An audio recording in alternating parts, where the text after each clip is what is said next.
Good morning. Good morning. This is Dr. Roddy Ferguson, 2004 Olympian, four-time national judo champion, Brazilian Jiu-Jitsu black belt, author, speaker, and coach. I'd like to come to you today after this whole Black Friday sale and kind of talk to my people who are in the sports of judo and Brazilian Jiu-Jitsu. I can tell you that in 1997, I graduated from Howard University. And after that, I thought I was going to the NFL. I thought I was going to go to the Canadian Football League. Ended up taking a job with Texas Instruments as a technical sales engineer. And I went back to the sport of judo.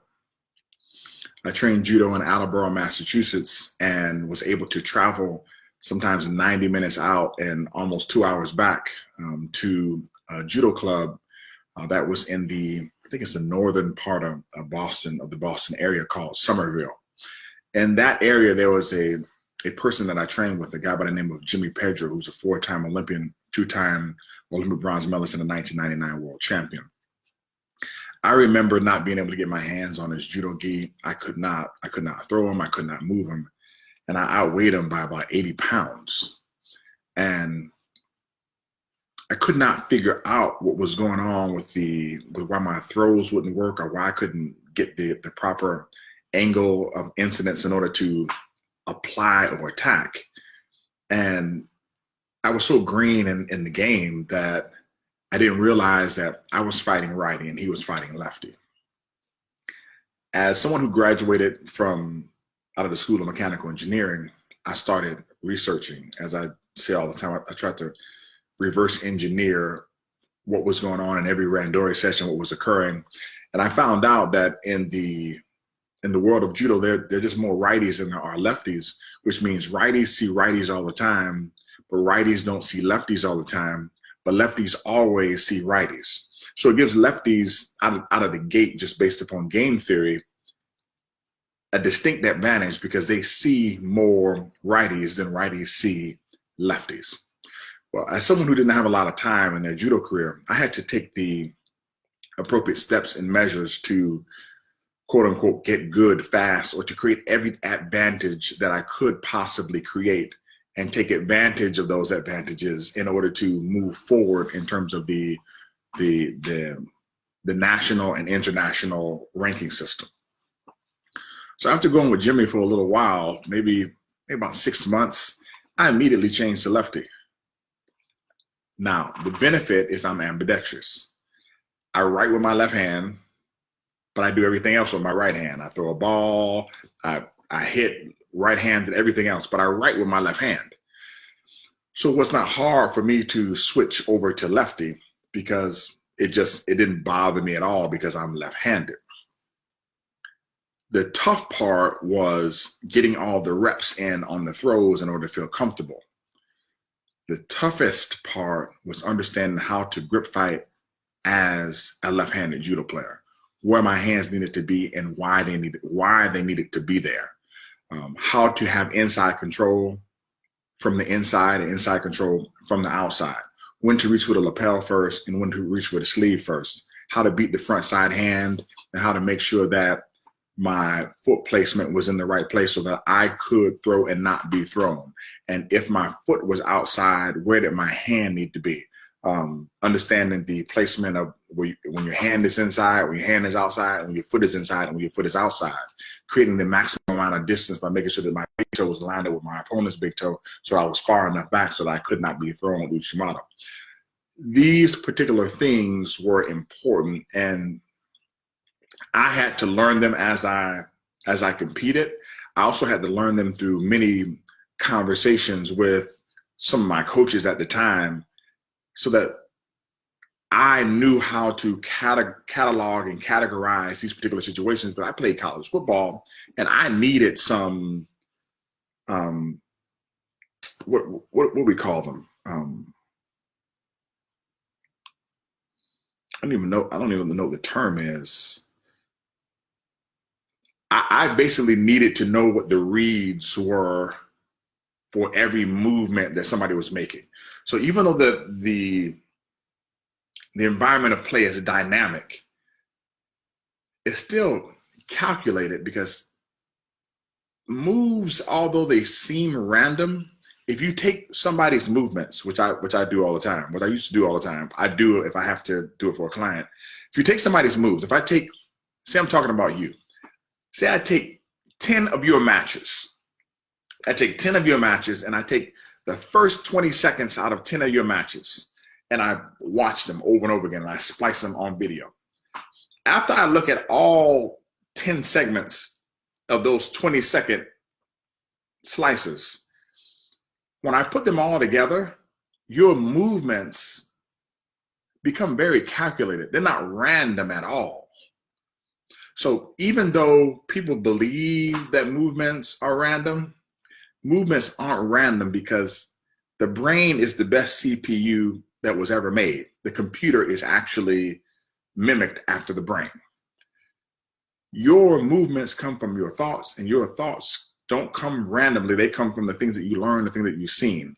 And more often than not, movement patterns are the same. So I had to find a way to understand the pattern of human behavior inside of a judo match in terms of lefty versus righty, and then understand that when these behaviors manifested themselves in the environment, that based upon these particular behaviors and based upon this snapshot of what I saw, here's a propensity for XYZ to happen.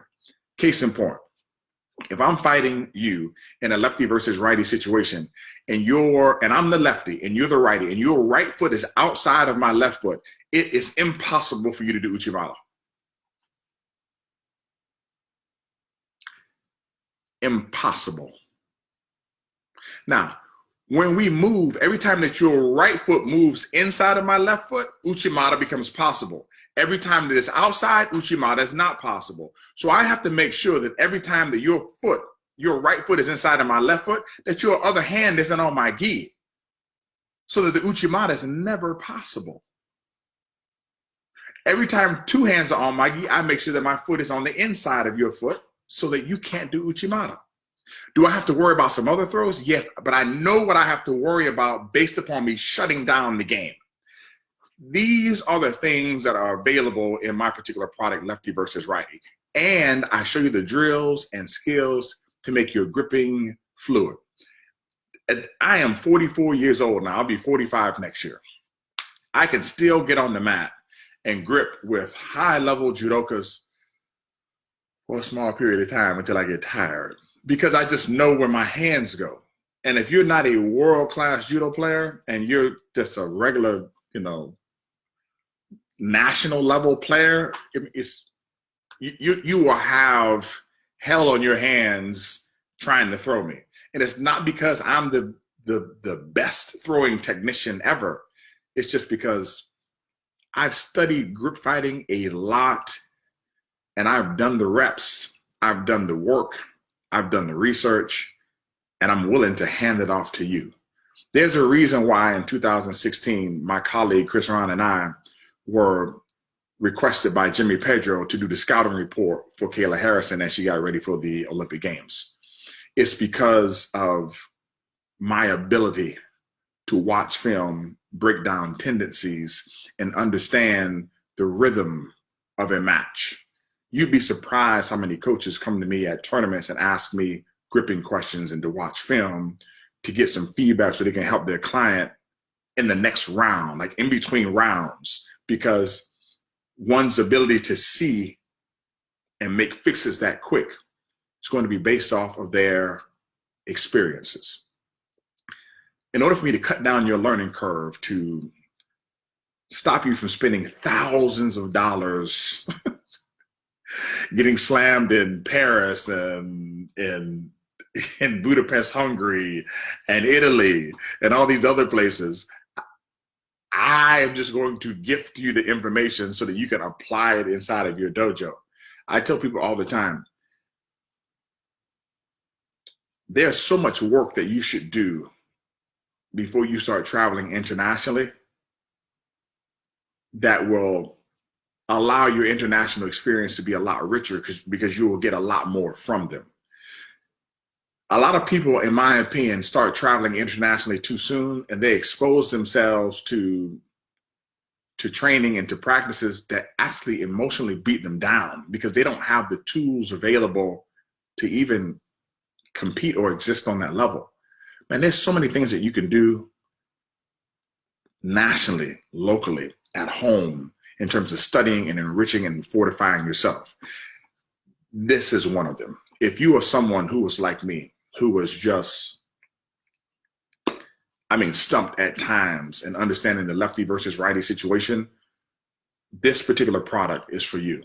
If you're a coach, a player, or a parent who wants to figure out this particular puzzle or has this grip fighting conundrum as well, you want to visit www.leftyversusrighty.com. Here's what I can tell you. If you're a man, you don't deal with cheap women. And if you're a woman, you don't deal with cheap men. And if you dress up nice, you don't put on cheap shoes.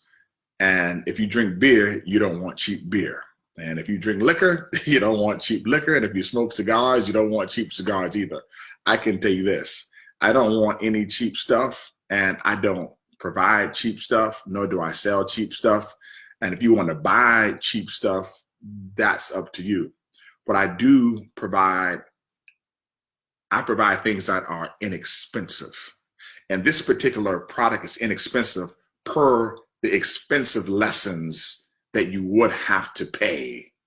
So I would highly encourage you to get the product. I see people balk at the prices all the time, not understanding that a plane ticket to Europe right now is between $890 to $1,200. You can go to Europe and that doesn't even pay for the housing costs yet, or the food or anything else. Even a flight inside the United States is $300, $400.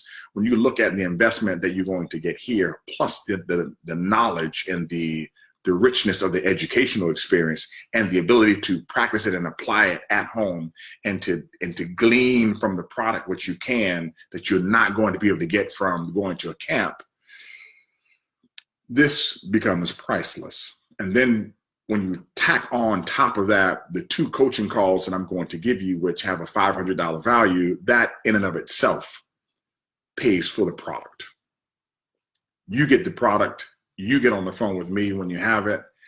I will either give you a Skype call or a video call, and we'll walk through some of the things on the product. I'll answer your questions and I will help you. I can tell you right now, today, as I'm sitting in this seat right now, in 2 weeks, I have someone coming down and paying $2,000 to spend 4 days with me to go over lefty versus righty, period. And it's not because I'm some great judo coach.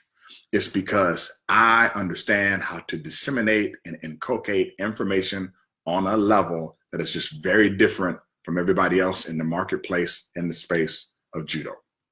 That's it.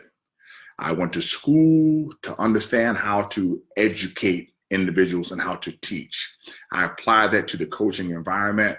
And then I also understand how to, just from going to school in the online environment, how to utilize the online environment and educational framework to provide quality educational materials and resources to my clients and customers.